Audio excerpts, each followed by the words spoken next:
ಆಗಿಲ್ಲ ಅನ್ನೋ ಸಮೀಕ್ಷೆ ಲಿಂಗಾಯತರು ಮತ್ತು ಒಕ್ಕಲಿಗ ಸಮುದಾಯದ ವಿರೋಧ ಇದೆ ಸರ್. ಈ ಜಾತಿ ಗಣತಿ ಇನ್ನೂ ಯಾವ ಶಾಸಕರ ಕೈಗೂ ಸೇರಿಲ್ಲ. ಸಚಿವರಿಗೆ ಎಲ್ರಿಗೂ ಒಂದೊಂದು ಕಾಪಿ ಸಿಕ್ಕಿದೆ. ಅವ್ರ ಮಟ್ಟದಲ್ಲೇ ಚರ್ಚೆ ನಡೀತಾ ಇದೆ.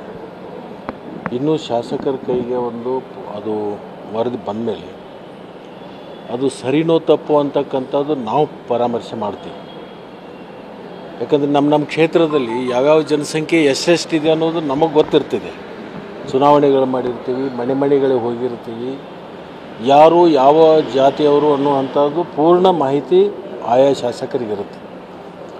ಆ ಶಾಸಕರಿಗೆ ಆ ವರದಿ ಕೈ ಸೇರಿದ ಮೇಲೆ ಅದ್ರ ಬಗ್ಗೆ ನಾವು ಪ್ರತಿಕ್ರಿಯೆ ಕೊಡಲಿಕ್ಕೆ ಆಗುತ್ತೆ. ಈಗ ಅಥಣಿ ಕ್ಷೇತ್ರದ್ದು ನಮ್ಮ ಕ್ಷೇತ್ರದ ಸಪ್ರೇಟ್ ನಾನು ನೋಡಿದಾಗ ಯಾವ್ಯಾವ ಸಮಾಜ ಎಷ್ಟಿದೆ ಅನ್ನೋದು ನಮ್ಗೆ ಗೊತ್ತಿರ್ತಿದೆ. ಅಭಿ ಪಾರ್ಟ್ನರ್ಶಿಪ್ ಫರ್ಮ್ ಸ್ಟಾರ್ಟ್ ಮಾಡಬೇಕಾ ಅಥವಾ ಪ್ರೈವೇಟ್ ಲಿಮಿಟೆಡ್ ಕಂಪನಿ ಸ್ಟಾರ್ಟ್ ಮಾಡಬೇಕಾ? ಕನ್ಫ್ಯೂಷನ್ ಯಾಕೆ? ಒಬ್ಬ ಎಕ್ಸ್ಪರ್ಟ್ ಜೊತೆ ಮಾತಾಡು. ಎಕ್ಸ್ಪರ್ಟಾ? ಎಲ್ಲಿ? Boss Vala. B the boss. ಯಾಕಂದರೆ ನಾವು ಚುನಾವಣೆ ಪೂರ್ವದಲ್ಲಿ ನಾವು ಕೂಡ ಸಮೀಕ್ಷೆ ಮಾಡಿಸಿರ್ತೀವಿ. ಅನೇಕ ಪ್ರೈವೇಟ್ ಏಜೆನ್ಸಿಗಳ ಮುಖಾಂತರ ನಾವೇನು ಸರ್ವೆ ಮಾಡಿಸಿರ್ತೀವಿ. ಮತ್ತು ನನ್ನ ಹತ್ರ ನಾ ಭಾಳ ದಿವಸದ ಹಿಂದೆಯೇ ನನ್ನ ಕ್ಷೇತ್ರದ ಯಾವ್ಯಾವ ಜಾತಿಯವರು ಎಷ್ಟೆಷ್ಟು ಜನಾಂಗ ಇದೆ ಅನ್ನುವಂಥದ್ದು ಸಂಪೂರ್ಣ ಮಾಹಿತಿ ನನ್ನ ಹತ್ರ ಇದೆ.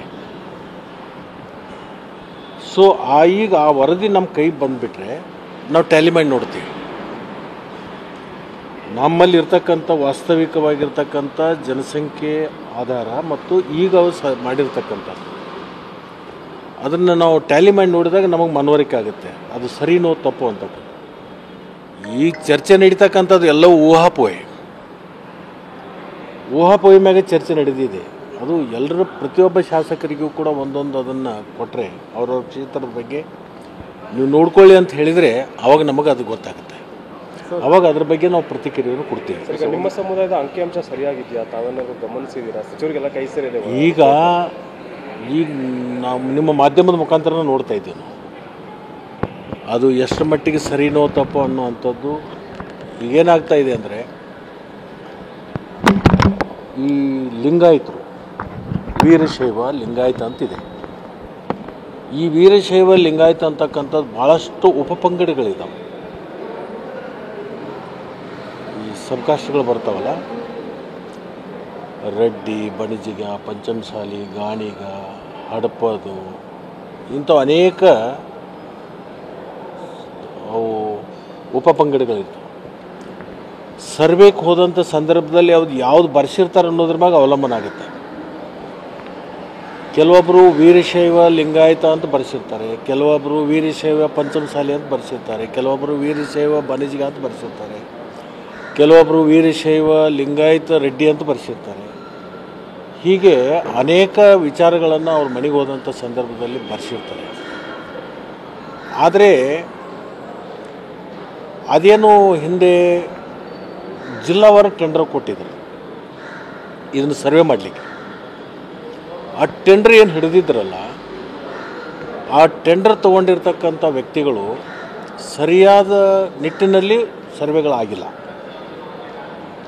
ಅಂದರೆ ಈ ಅಂಗನವಾಡಿ ಟೀಚರ್ಗಳನ್ನು ಕರೆದು ನನಗೆ ಮಾಹಿತಿ ಇರುವಾಗ ಯಾವತ್ತೂ ಇದು ಸರ್ವೆ ಆಗಿತ್ತಲ್ಲ ಅವತ್ತನೇ ನಾನು ಅದನ್ನ ಬಗ್ಗೆ ನಾನು ನೋಡಿದಾಗ ಅವತ್ತು ವಾಸ್ತವಿಕವಾಗಿ ಯಾವ ಥರ ನಡೀತಾ ಇದೆ ಅನ್ನೋವಂಥದ್ದು ನೋಡಿದಾಗ ಈ ಅಂಗನವಾಡಿಯವ್ರನ್ನ ಅಥವಾ ಯಾರನ್ನಾರನ್ನ ಕರೆದು ಒಂದು ಹೋಟೆಲ್ ಲಿಸ್ಟ್ ತೊಗೊಂಡು ಇವ್ರು ಯಾವ ಜಾತಿಯವರು ಯಾವ ಜಾತಿಯವರು ಅಂಥೇಳಿ ಒಂದು ಕಡೆ ಕೂತ್ಕೊಂಡು ಮಾಡಿರ್ತಕ್ಕಂಥದ್ದು ಇದೆ. ಕೆಲವೊಂದು ಮನೆಗಳಿಗೆ ಹೋಗಿರ್ತಕ್ಕಂಥದ್ದು ಇದೆ. ಅಂದರೆ ಇದರದ್ದು ಸತ್ಯಾಸತ್ಯತೆ ಯಾವಾಗ ನಮಗೆ ಗೊತ್ತಾಗುತ್ತಂದರೆ ನನ್ನ ಕ್ಷೇತ್ರದ್ದು ಏನು ವರದಿ ಇದೆ ಅದನ್ನು ಸರ್ವೆ ಮಾಡಿರ್ತಕ್ಕಂಥದ್ದು ನಮ್ಮ ಕೈ ಸೇರಿದಾಗನೇ ಅದನ್ನು ನಿಖರವಾಗಿರ್ತಕ್ಕಂಥ ಮಾಹಿತಿಯನ್ನು ಹೇಳಲಿಕ್ಕೆ ಸಾಧ್ಯ.